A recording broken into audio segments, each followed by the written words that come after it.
माझे नाव शिवन्या जगमार फडतरे, इयत्ता तिसरी, राहणार गोजेगाव. आज मी ज्या व्यक्तिमत्त्वाविषयी बोलणार आहे त्या योद्ध्याचे नाव घेताच प्रत्येक मराठी माणसाच्या मनात अभिमानाचे वारे वाहू लागतात. ते म्हणजे छत्रपती संभाजी महाराज.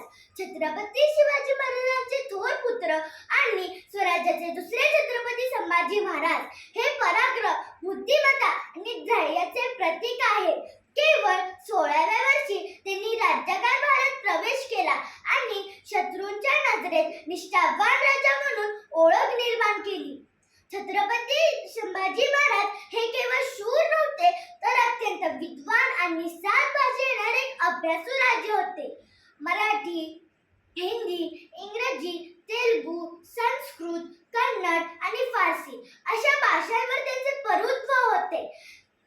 त्यांनी बुद्धभूषण सारखे ग्रंथ लिहिलेले जे आजही विद्वत्तेचे उदाहरण आहे. त्यांचे जीवन हे संघर्षाचे प्रतीक होते. औरंगजेबाने स्वराज्यावर आक्रमण केले त्यावेळी छत्रपती संभाजी महाराजांनी अत्यंत शौर्याने मुघल सत्तेचा मुकाबला केला. शेवटपर्यंत त्यांनी स्वराज्याचा स्वाभिमान सोडला नाही. त्यांचा मृत्यू अत्यंत क्रूर होता, पण त्यांनी मुघल बादशाहासमोर शरणागती पत्करली नाही. हाच खरा त्यांचा विजय होता.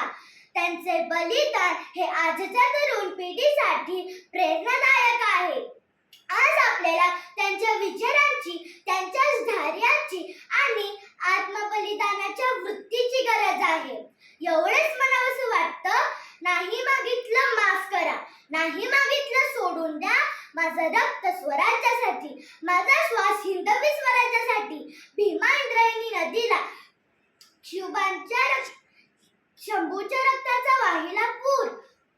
साखळदंड उराशी आवरून बंदिस्त जरी असला रयतेचा राजा, नाही चुकला शंभू माझा. औरंगजेबाने छळ केला, नाही छळाला पारावारा. मृत्यू पावला, नाही चुकला शंभू माझा. स्वराज्य रक्षक हिंदवीसाठी अमर झाले राजा.